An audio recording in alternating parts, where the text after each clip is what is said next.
Bienvenidos a una nueva edición de Puntos de Vista COP20. Esta noche nos acompaña una de las científicas más reconocidas del país, la doctora Fabiola León Velarde. Buenas noches, Fabiola, ¿cómo estás? Muy buenas noches, Katia, encantada de estar aquí. Muchísimas gracias, Fabiola. Eres actual rectora de la Universidad Peruana Cayetano Heredia. Previamente te comentaba que para nosotros los periodistas la Cayetano Heredia es siempre una importante y reconocida fuente de información.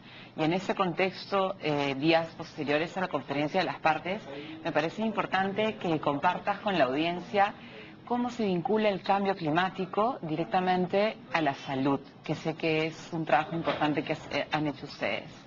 Sí, así es. Muchas gracias por la invitación y por tratar ese tema que hemos sentido nosotros que tal vez está un poquito ausente o ha sido un poquito paralelo, cuando es en realidad un tema muy transversal, ¿no? El tema de salud, porque finalmente un cambio climático va a alterar obviamente cómo se presenta la enfermedad, la epidemiología, la salud pública, y relacionado también al tema de salud, el tema de alimentación y de seguridad alimentaria. Entonces, y finalmente, ¿a quién afecta el cambio climático? Además, obviamente, de nuestro entorno, nuestra biodiversidad animal y vegetal, a los seres humanos. Y eso es lo que, y son los seres humanos los que pueden hacer a su vez algo por mitigarlo o por adaptarse. Entonces, nosotros básicamente hemos tratado de estar presentes con ese tema, con algunos estudios que hemos estado haciendo en la universidad, básicamente desde la Facultad de Salud Pública y la Facultad de Medicina. De esos estudios, de esos resultados, ¿qué podrías compartir?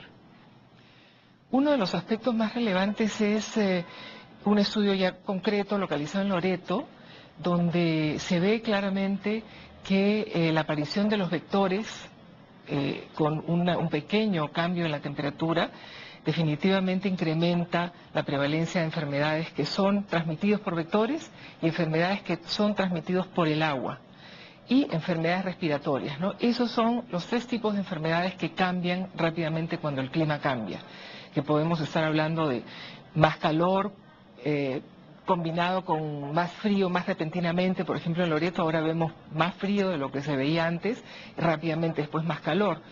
Y todos esos cambios afectan estos tres tipos de enfermedades.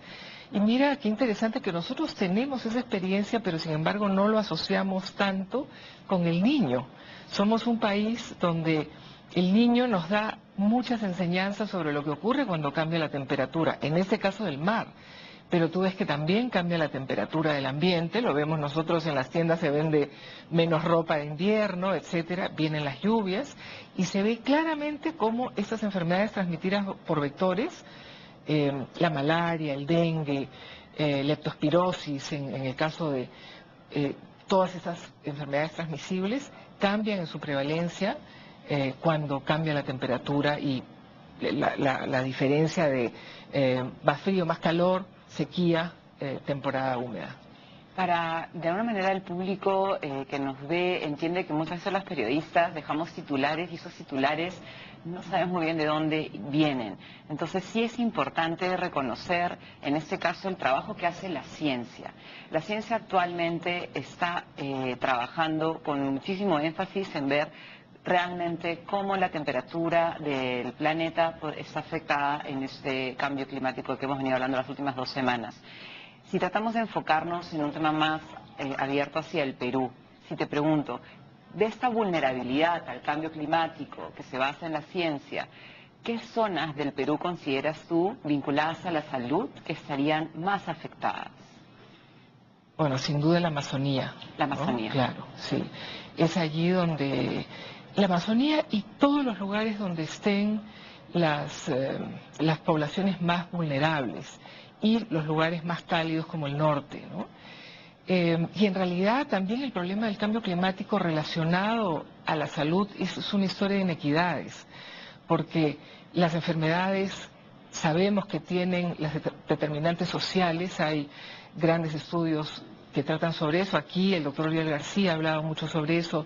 El premio Nobel Michael Marmot también lo obtuvo justamente por trabajar todo este tema. Entonces, en el Perú, allí donde tenemos mayor inequidad, en nuestra Amazonía es probablemente donde la tenemos en una mayor medida, es donde se va a sentir mayormente este cambio, ¿no?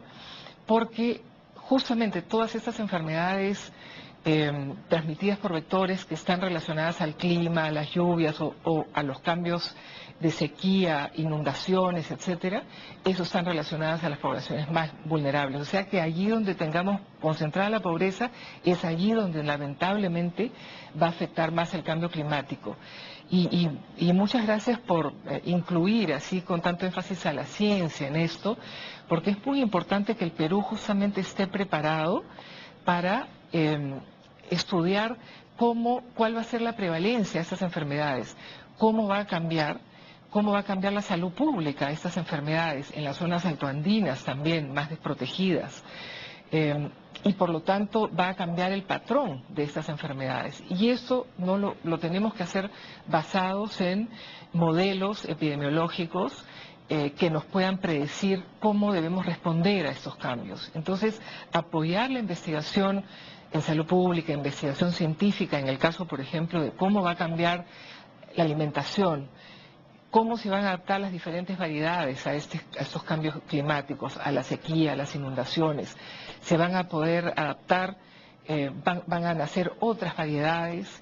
Todo eso requiere investigación científica y en cambio climático estamos realmente investigando muy poco. Hay muchos más fondos en el Estado, es verdad, para apoyo a la ciencia y tecnología, pero tenemos que hacer énfasis también en este tipo de cambios, ¿no? Cambios climáticos y poblaciones vulnerables. Bueno, vamos a seguir conversando, pero quiero presentar un video que es distinto al tema que estamos conversando, pero dentro del contexto de la conferencia de las partes. Claro.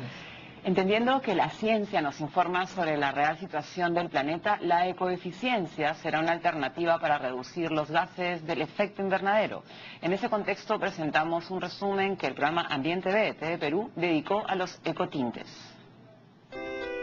A la hora de escoger una prenda de vestir tenemos en cuenta el color de nuestra preferencia, pero nunca nos detenemos a pensar que los tintes químicos que tiñen las telas generan un severo impacto en nuestro planeta. Miles de empresas en todo el mundo generan desechos producto de los teñidos textiles. Estos van a dar a los alcantarillados y luego a los océanos.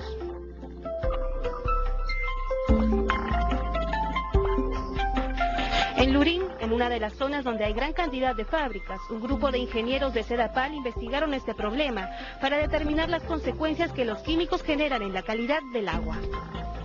Porque al no ser un producto natural, estos productos que son sintéticos usualmente atacan a las bacterias y las matan, entonces nuestro proceso de tratamiento se ha afectado sustancialmente. El color negro que se ve en este momento indica que es una textila que está descargando, que está haciendo alguna parte del proceso de teñido de telas oscuras, ¿no? Vamos a verificar si tiene algún efecto sobre el conector en este momento. Los tintes elevan la temperatura del agua que llega a las alcantarillas y esto genera otro problema. Si tú arrojas aguas calientes por encima de 35 grados, hay el riesgo de que se fracture la tubería. Cuando esto ocurre, aumenta la incidencia de enfermedades, sobre todo en las zonas más pobres. La falta de agua limpia es causa de más del 80% de enfermedades en países en desarrollo. Esto es solo una parte del problema. Los tintes químicos también generan un duro impacto en los ecosistemas marinos. Afortunadamente en nuestro país ya existe una norma para frenar este problema. Sin embargo, hay algunas empresas a las que poco les importan las sanciones. Las empresas saben si ellos descargan aguas residuales, por ejemplo, con alta materia orgánica, van a tener que pagar un adicional por exceso de concentración. Pero hay unos parámetros que son los tóxicos, en este caso, y si ellos lo descargan, se aparecen estas facultades a cerrarles servicios, con las consecuentes pérdidas que eso puede ocasionarles, ¿no? Por eso es que desde ahora ya ellos tienen que haber adecuado la calidad de sus aguas residuales de manera que no incurran en infracciones que puedan derivar en este tipo de infracciones y sanciones.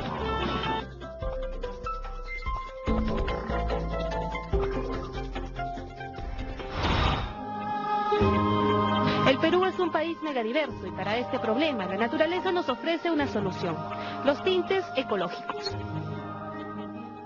Con la biodiversidad peruana y las posibilidades que hay de plantas que podemos cultivar agronómicamente y con eso satisfacer de manera sostenible el servicio de teñido, ¿no? Ella es Daniela, estudiante de biología, y ha creado junto a su padre una empresa de tintes hechos con productos naturales. Ecotintes quiere participar dentro de la cadena sostenible textil, dando color a las fibras y haciendo investigación en las plantas que conocemos y en las plantas por conocer, y también facilitar a investigadores o potenciar el uso de los tintes naturales, de los colores naturales por los diseñadores. Este trabajo consiste en mimetizar los colores de la naturaleza en líquidos que luego darán color a textiles. Una forma de llevar la naturaleza a la actividad comercial, evitando la contaminación ambiental. Es un momento importante para el desarrollo del país, para el mantenimiento de nuestros ecosistemas, para el ambiente, que podamos comenzar a investigar mucho más en todas esas fuentes tintorias que puede ofrecernos la biodiversidad peruana, siempre cuidando que sean productos agronómicos, que los podamos manejar y que no sea simplemente la extracción de las plantas para obtener color. Elaborar tintes naturales es sumamente minucioso.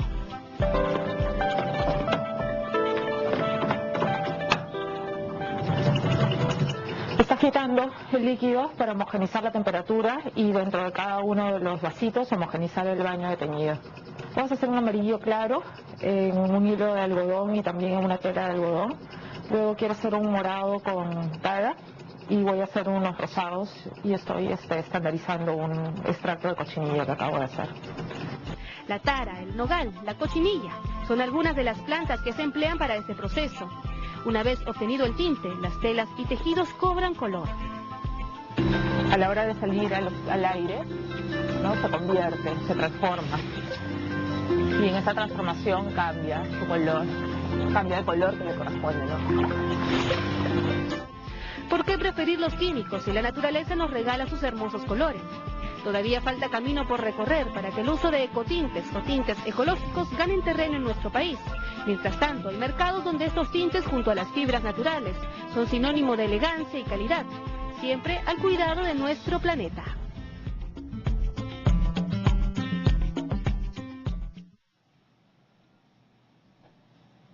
Continuamos conversando con la doctora Fabiola León Velarde. Fabiola, mi pregunta siguiente respecto a la ciencia es: ¿tenemos como peruanos la capacidad de capacitar a suficientes científicos? ¿Hay interés de los jóvenes por acercarse a la ciencia? ¿Qué puedes contarnos respecto a ese panorama en el que estás tú?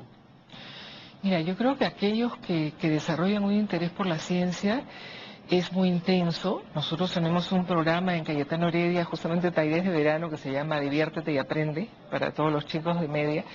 Y hay mucho interés y mucha vocación, pero todavía en un grupo que consideramos que debería ser mayor.